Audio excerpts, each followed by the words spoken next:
और वहीं यूपी से इस वक्त की बड़ी खबर बता दें आपको, यूपी बीजेपी स्पेशल टीम की आज बड़ी बैठक होगी। लोकसभा चुनाव के नतीजे को लेकर ये बैठक होनी है। बैठक में सभी 80 सीटों पर चर्चा की जाएगी। बीजेपी ने टास्क फोर्स का गठन किया है। टास्क फोर्स हार के कारणों को जानेगी, पूरे मामले पर चर्चा की जाएगी। तो बड़ी खबर यूपी से बता दें आपको, बीजेपी ने टास्क फोर्स का गठन किया है। किस तरह से बीजेपी 2024 लोकसभा चुनाव में उत्तर प्रदेश में बड़ा झटका पाते हुई नजर आई। इस बीच अब बीजेपी लगातार चिंतन मनन करती हुई नजर आ रही है। यूपी बीजेपी स्पेशल टास्क इस पर चर्चा करेगी। यूपी बीजेपी स्पेशल टीम की आज बड़ी बैठक होगी। बैठक में सभी 80 लोकसभा सीटों पर चर्चा की जाएगी।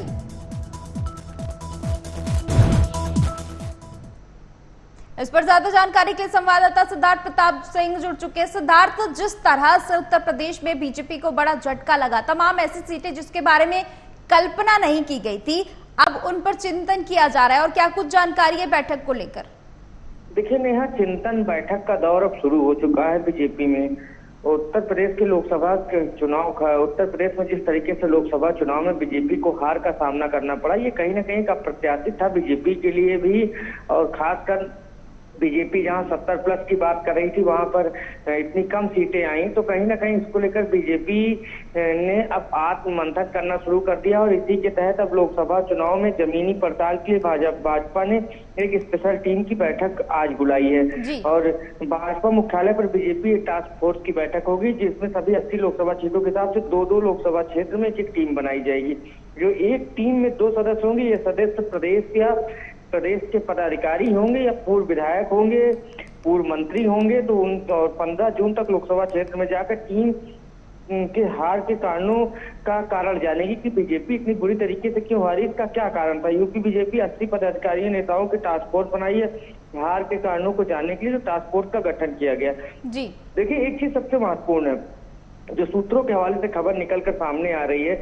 जब प्रत्याशियों से पूछा गया कि हार का क्या कारण था, तो उनका कहना था कि हम जो विपक्ष के आरक्षण के दांव की काट खोजने में हम सफल नहीं रह सके। इस कारण से हार का कारण था कुछ स्थानीय विधायकों और जिला संगठन की शिकायतें भी की गई। अपने लोकसभा क्षेत्र निचले स्तर पर भी शिकायतें की। आज की बैठक इसके लिए काफी महत्वपूर्ण मानी है। देखिए, हार के कई कारण थे, ठीक है। ये एक जो सबसे महत्वपूर्ण कारण था, लगातार जिस तरीके से चाहे संजीव बालियान की बात कर लें, संगीत सोम की बात कर लें, खुद आपको दिख रहा होगा लेटरवार चल रही है, आमने सामने दिख रहे हैं। तो कहीं ना कहीं ऐसी कमोबेश स्थिति जो है उत्तर प्रदेश में कई सीटों पर रही है, जहां हार का कारण कई सीटें ऐसी थी, संगठन पूरी तरीके से अलग था। तो इसको लेकर एक लिफाफे के साथ जिस तरीके से हमने पहले बताया था कि जब जिस दिन चुनाव की काउंटिंग हो रही तो उसके दूसरे दिन ही लिफाफे पहुंच रहे थे लगातार कि हार के क्या कारण है।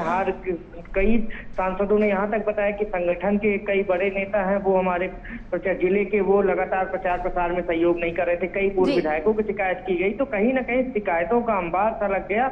और एक चीज सबसे महत्वपूर्ण, प्रचार प्रसार जिस तरीके से विपक्ष ने प्रचार प्रसार किया, उसमें कहीं ना कहीं सिद्धार्थ, लेकिन प्रचार प्रसार में बीजेपी की ओर से, एनडीए की भी ओर से कोई कसर नहीं छोड़ी गई थी। हालांकि हार का कारण क्या है ये देखना होगा, क्या कुछ सामने आता है। बहुत बहुत शुक्रिया ज्यादा जानकारी के लिए।